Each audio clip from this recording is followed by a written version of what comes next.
Barakah Halal La Yahweh, Bahashem Yahweh Shai, Waha, Racha, Kwadash. All praises and glory go to you, Lord.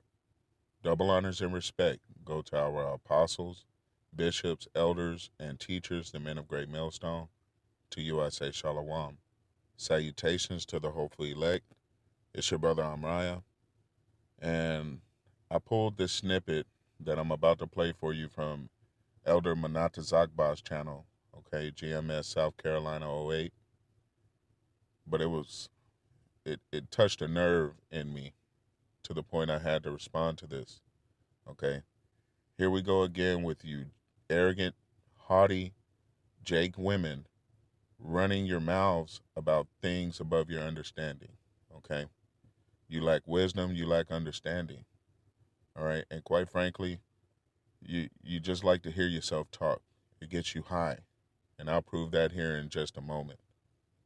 This is Job chapter 39, verse 17. Because Yahweh have deprived her of wisdom, neither have he imparted to her understanding. What time she lifteth up herself on high, she scorneth the horse and his rider. Right. All right. They scorn, they mock, they talk shit constantly. All right. And he have not given her understanding. He have deprived her of wisdom. And what is wisdom? All right. So everyone understands.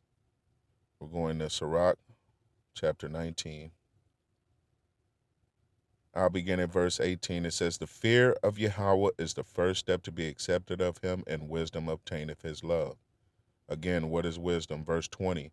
The fear of Yahweh is all wisdom, and in all wisdom is the performance of the law and the knowledge of his omnipotency. So he have deprived her of the fear of him, okay? And that's why you see these 2/3 Jake women arrogantly, haughtily running their damn mouths. Let's take a look at the snippet, and we'll come back with some more scriptures after.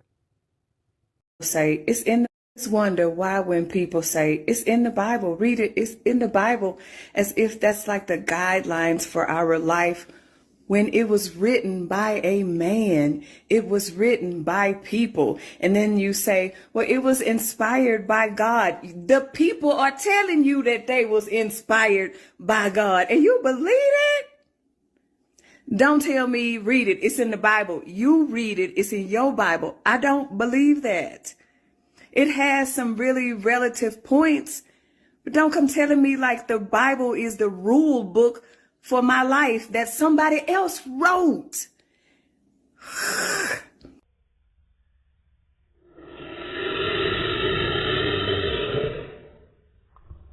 And then it's so fear-based.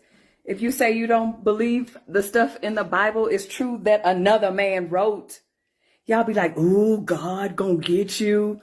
A man wrote it.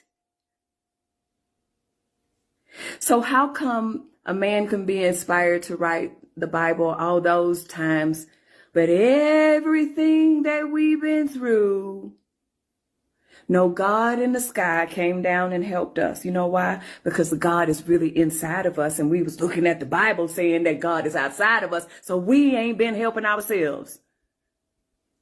That was good. That was good.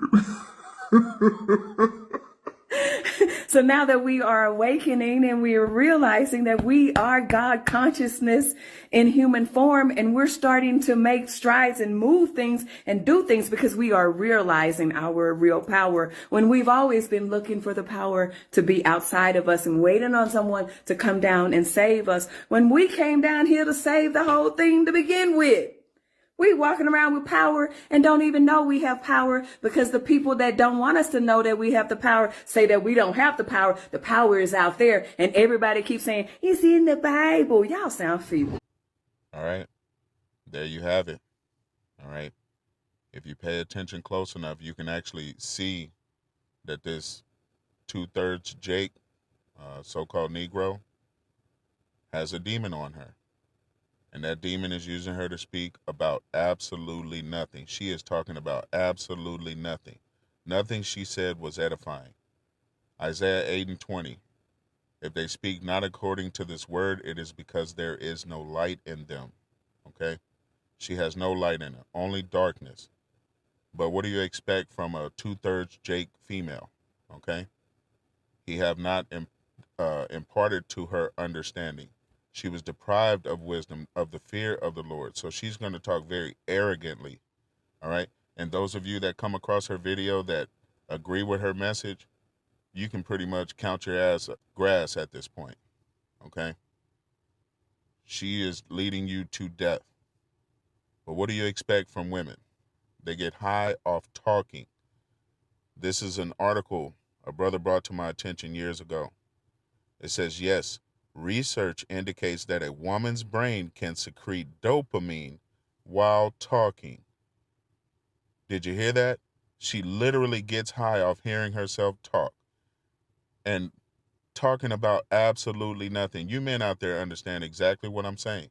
If you've had a woman, a daughter, a sister, a mother, and you really sit down and listen to them, they'll be talking about horseradish all day long. Okay, absolutely nothing. And think they know something. Again, yes, research indicates that a woman's brain can secrete dopamine while talking, as the act of speaking, particularly in social interactions, can stimulate the brain's reward system, all right? Or that demon's reward system, because the heifer got a demon on her, okay? Especially when you're talking about this matter so pridefully. Come on, man. Come on, man. Now tell me if this makes sense, okay? Tell me if this makes sense. So say if a person was a superhero or looked at as a superhero and everybody was like, yo, this is the greatest superhero of all time. And the hero is so good that the hero is Lord. He's the Lord of Lords. He's the King of Kings. He's the greatest hero to ever help humanity ever. But the thing is, humanity is in chaos.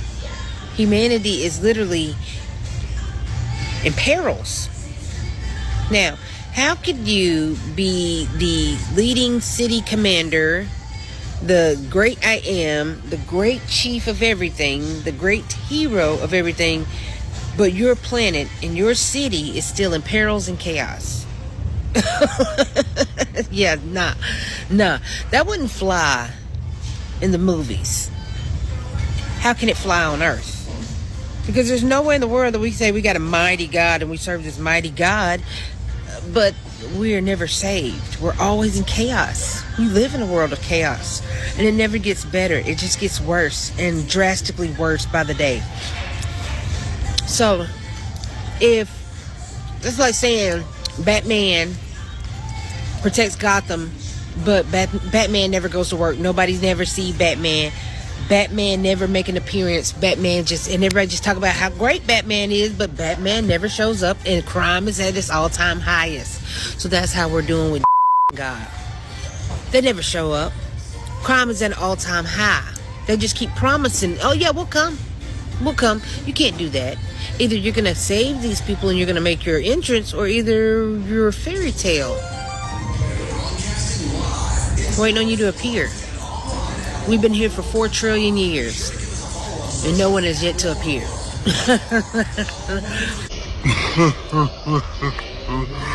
Yeah. No.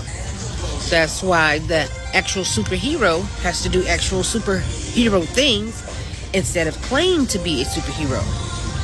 Just can't take no throne without any, say, oh, I won this war.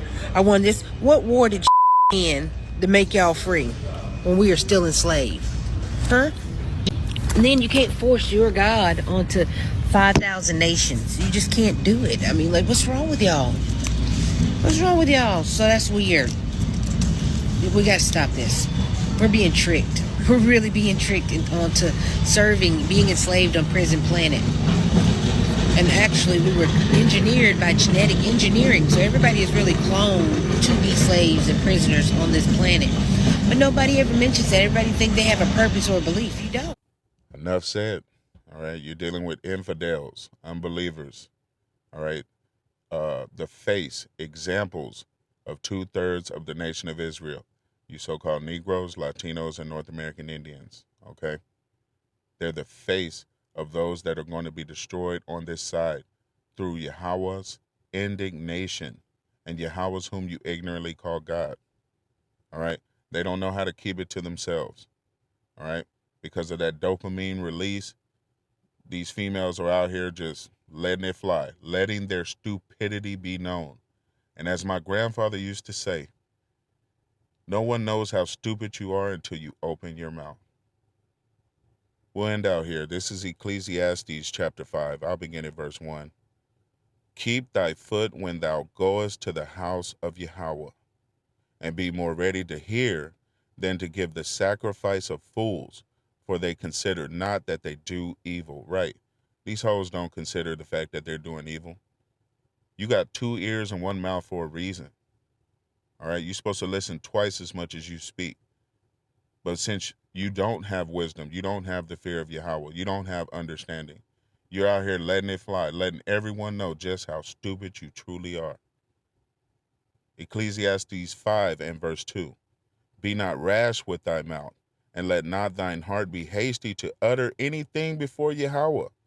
For Yahweh is in heaven, and thou upon earth. Therefore let thy words be few. Right. Okay? Listen twice as much as you speak. Let your words be few. No one had to know you women are that stupid. Verse 3. For a dream cometh through the multitude of business, and a fool's voice is known by the multitude of words. Mic drop.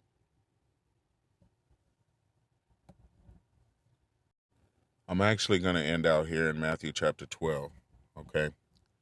And Salakia, if this video is too long, but I wanted to be straight and to the point. All right, this is why women are not allowed to have authority over men through the scriptures. This is why they're not allowed to speak in the churches, okay? Because their talking is of another sort. It's for another reason. They're getting high on their own supply, all right? It is not to edify the body. It is not for the building up of Yahweh by Hashem Yahushai's church, all right, his people, his men. And quite frankly, the pastor of the Lord's flock are men anyway for that reason, because she lacks wisdom and understanding. This is Matthew chapter 12. I'll begin at verse 34. It says, O generation of vipers, how can ye being evil speak good things? For out of the abundance of the heart the mouth speaketh. A good man or woman out of the good treasure of the heart bringeth forth good things. And an evil man or woman out of the evil treasure bringeth forth evil things. But I say unto you that every idle word that men or women shall speak, they shall give account thereof in the day of judgment. For by thy words thou shalt be justified, and by thy words thou shalt be condemned. Be careful what you say. Man or woman, it doesn't matter. Be careful what you let come out of your mouth. All right? Hopefully this has been edifying. Call halal la Yahweh by Hashem Yahushai for this message. Until the next time, 2/3 need to just shut the F up. Shalom.